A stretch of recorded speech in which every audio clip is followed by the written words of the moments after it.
Hello and welcome. This is Microsoft Flight Simulator 2024 and this is the Inibuild Airbus A330. Now I have finally managed to log into the sim. Took me many hours. As you're probably aware, the launch didn't go too well. Let's see how things will go going forward. This was the aircraft I was really excited about. For those of you who are new to the channel, I fly the Airbus A320 in the real world, and the 330 has to be one of my all-time favorite long-haul airliners. It pretty much shares the same cockpit with the A320 series, just a few minor modifications. So I think I should find my way around this aircraft fairly easily. And yeah, I'm really excited to have a look and find out what it's all about. So one thing I've just noticed is this aircraft has no sound. It's completely silent. I don't know, I've looked into the audio settings. It's like it's set up correctly, also the volume, but I can't hear anything. So it looks like unfortunately we'll be flying without any sound, which is unfortunate. Okay, here we are on the flight deck. We are ready on the runway. I wanted the aircraft to start up with engines running and everything, so we don't waste too much time. Yeah, this guy looks rather scared, which, you know, I can sort of understand. We get the position invalid message. The IRS is in nav mode. Well, this gives us an opportunity to see how well this is modeled. Let's see. No, they should all be in nav mode. So that's all good. Let's have a look at the MCDU. So let's put in LEPA. Flight number. We'll just pick anything. Cost index, let's do 5. And we'll be flying at 5,000 feet. On the flight plan page we put in the departure. We'll be departing from 24 right.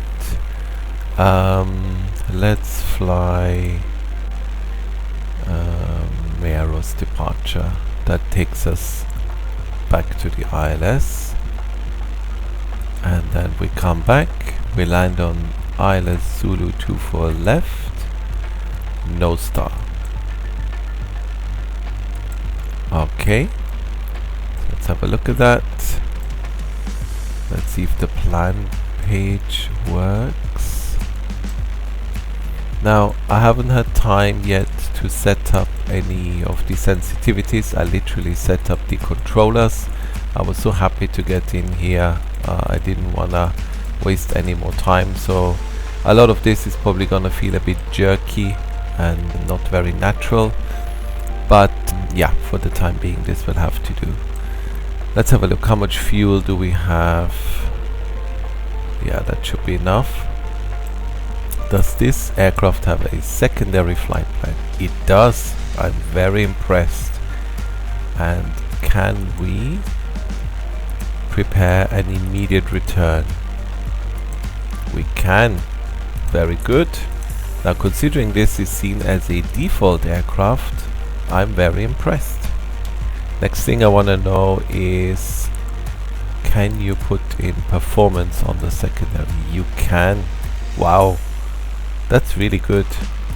So they've really raised the bar when it comes to default aircraft, in my opinion. So we have a secondary which we could use in case of engine failure. We just activate it and can come back for an immediate return. We've discussed this in one of my other videos, how to set up the MCDU correctly for emergencies. We do this before every flight. RadNav page. Well, here we really would like to have JOA. Andraj VOR is a good idea. And that's basically it. Well, let's have a look at the EFB and let's see if I can get to grips with that. Okay, the EFB is actually really nice. I like the visual presentation here. It's given me all the speeds. and I forgot we already have the engines running, so obviously we cannot access the init.b page once the engines are running. That's of course, I'm used to sitting at the gate with the engine switched off. So the way to do it is you simply go to the fuel prediction page, and on the fuel prediction page you can still input all the zero fuel weight and everything you need. So I've already done that. So performance page, we have no shift, we take off with flaps 1, flex is 58, and the V speeds are 495253,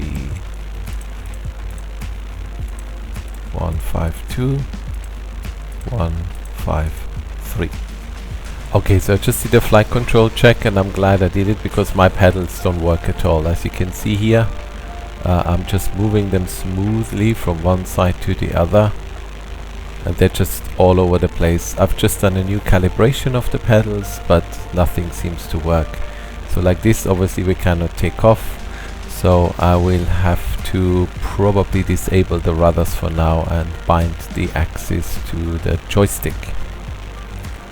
Okay, so I've gone in here and I think I found the problem. It still has the rudder axis set on the joystick and the rudders, but it doesn't allow me to unbind them. It says down here unbind, but it doesn't give me a key command.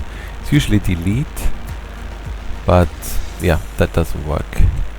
Amazing. So I guess I'll just unplug the pedals and see what happens.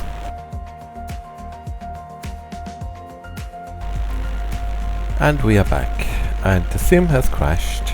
Well, usually I would edit all these things, but you know, this is my first experience with this new sim. So yeah, I'm gonna leave it in because it is what it is. So yeah, the pedals don't work at all. I've now linked it to the twist axis of my joystick, but as you can see, it's super wonky. I put the sensitivity down, I put in a greater null area, but still this is gonna be an interesting takeoff. The rest is the same. I set everything up again, parking brake released. Well, let's see if we can finally get airborne. So let's have a look.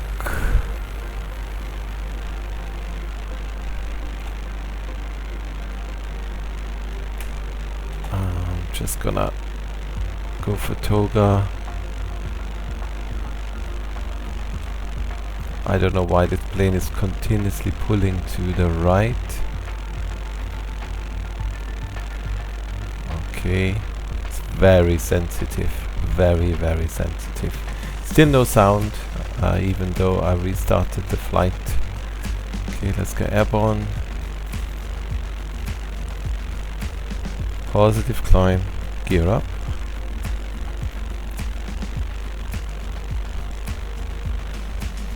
Okay, I don't know why the auto thrust is on, that should be on. Let's go AP1, and we can already go flap 0 so we don't go into the overspeed. Let's see if we can get it into the climb thrust. First time climb, nav, and then we have 5,000 feet. This is wrong. Alt cruise should not be shown in blue at this stage, at least not to my knowledge. Right, so we'll be climbing to 5,000 feet, then we'll be coming back for an ILS. Let's have a look outside. Yeah, still no sound. I don't know why. Like I said, I don't want to restart the sim because who knows when I will get back. It looks very nice. It really looks very nice. The lighting is really nice and crisp.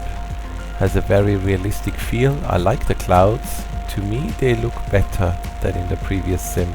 They look less like cauliflower, have more of a fluffy feel to them. The edges are a bit pixelated, but I've always had that problem even with the previous sim, and I never ever got rid of it regardless of what I did. So I guess that's just something that's inbuilt in the sim. But other than that, it looks really nice. It runs very smoothly on my machine, and I don't have a high-end computer, so I'm very happy with that. I haven't looked at the FPS, but just looking at this, it feels a lot smoother than the previous sim, which is very nice. External model, well, it's UniBuilds. What do we expect? It's a very nice looking aircraft, of course. Like the dirt on the aircraft, and like I said earlier, for a default aircraft there's actually quite a lot of functionality in the MCDU, which is very nice to see.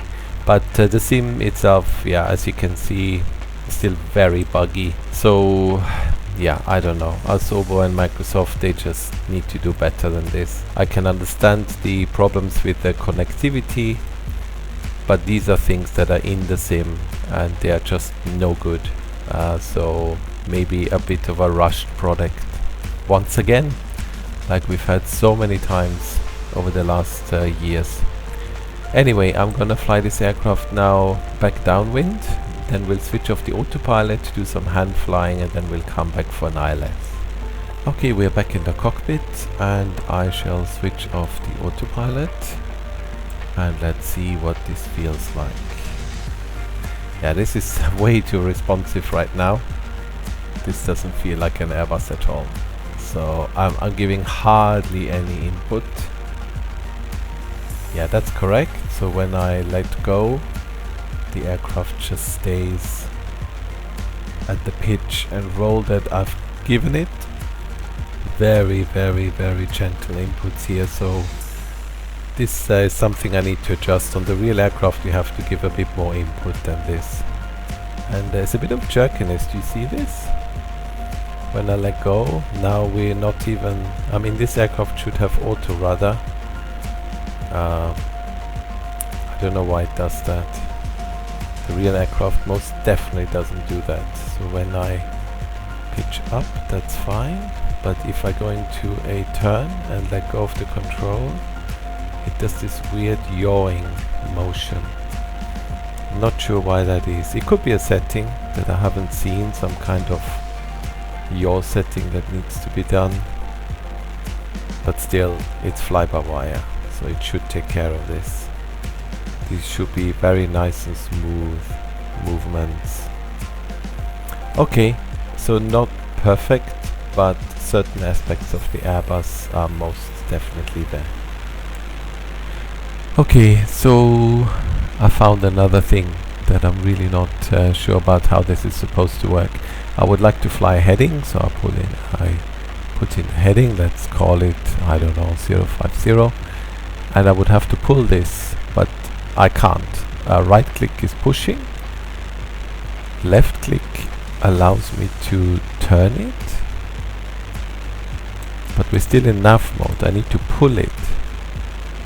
There's no arrow. No idea.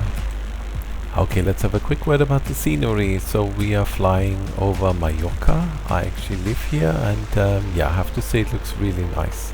I like the trees, I like the way it presents the ground, which is indeed rather brown because we don't have a lot of rain. We usually have around 300 days of sunshine every year. So yeah, this looks all very nice.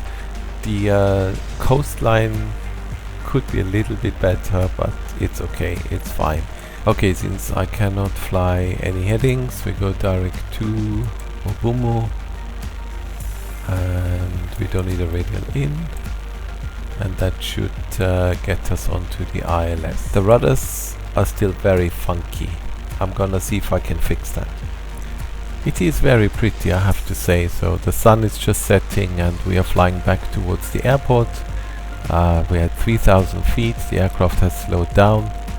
We're at flaps 1, which, as we know from one of my videos, actually means that only the slats are deployed, not the flaps.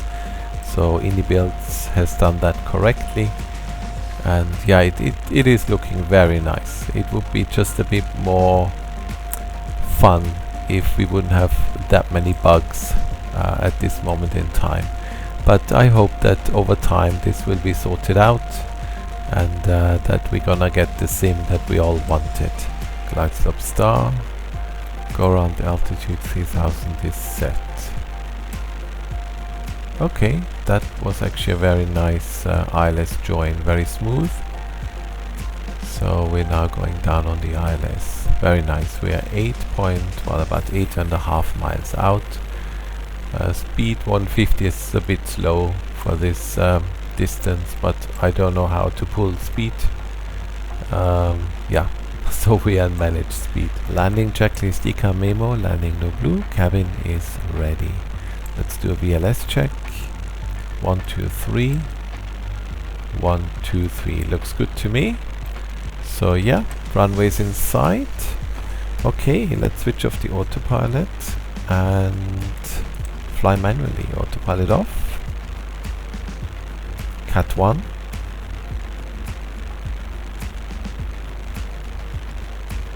We're not going to get any call outs. That's another problem. Aircraft is not very stable.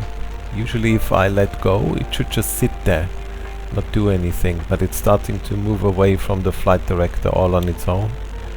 So in the real world we give very few inputs on the approach. On a calm day you can literally just let go of the side stick and it will just fly the ILS on its own. We at the glide slope is saying we are way too low, but I have 2 red, 2 white, so that is definitely not right. Land. So we'll be ignoring the glide slope and just fly visual for now. Man, this is sensitive. Unbelievable. Yeah, this doesn't feel like, I don't know, it's very strange. Okay, let's see if we can do something here that resembles an passable landing. We're a bit too high.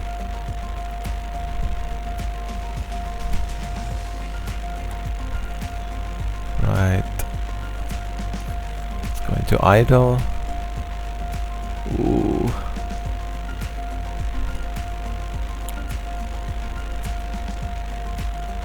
Okay, and we are down. Reverse. I don't know. Oh, Jesus. Yeah, the rudder is rubbish. Manual braking. Oh my god. Yeah, I don't know. This needs a lot of tweaking. Feels very strange at the moment. Some of the inputs are way too sensitive and others don't seem to be doing anything at all. So that was my first experience in Microsoft Flight Simulator 2024. I gotta be honest with you, I'm a bit disappointed with this. It cannot be that it doesn't work with any of my flight, well, not any, but my rudders definitely don't work, and every time I went in to change something, it forgot the profile I had set up, so it forgot some of the key bindings, and I don't know, it just is, this is very buggy stuff. This should not be happening. I mean, we've had MSFS2020 out for quite some time. I think we all have enough experience of how these things should be working. So yeah, let's see where this goes. For the time being, I think the way I'm gonna do this is for experimenting, but MSFS2020 is gonna be for flying. And maybe once this is a bit more mature and they fixed all the bugs, then maybe we can switch over. But for the time being, this is just to play around and not a serious sim, at least not in my personal opinion. And with the A330 parked in the grass, I'm gonna leave you with that. It's a shame, there's a lot to like here. I like the visuals, the clouds look really nice, the lighting looks really pretty. I love the way the island looks, it feels very authentic. But visuals are not good enough. You need to have an aircraft that actually works, and this is not really working for me at the moment. So we'll see where we go from here. I'll see if I can spend some time tweaking controls, maybe figuring out how to pull and push buttons, things like that. And maybe in the future we'll do some more videos. But for the time being, I think I'll stick with MSFS 2020 for the more serious stuff. And we'll come in here to play around with a few things. Yeah, so that's it. Microsoft Flight Simulator 2024. I honestly don't know what to make of this. Maybe you have an opinion, maybe you can let me know. Maybe you know how to pull a button. That would be very nice to know. In any case, I'm gonna leave you here. Thanks very much for watching. Thank you very much for your time. and I look forward to seeing you in the next one. Until then, all the best. Bye bye.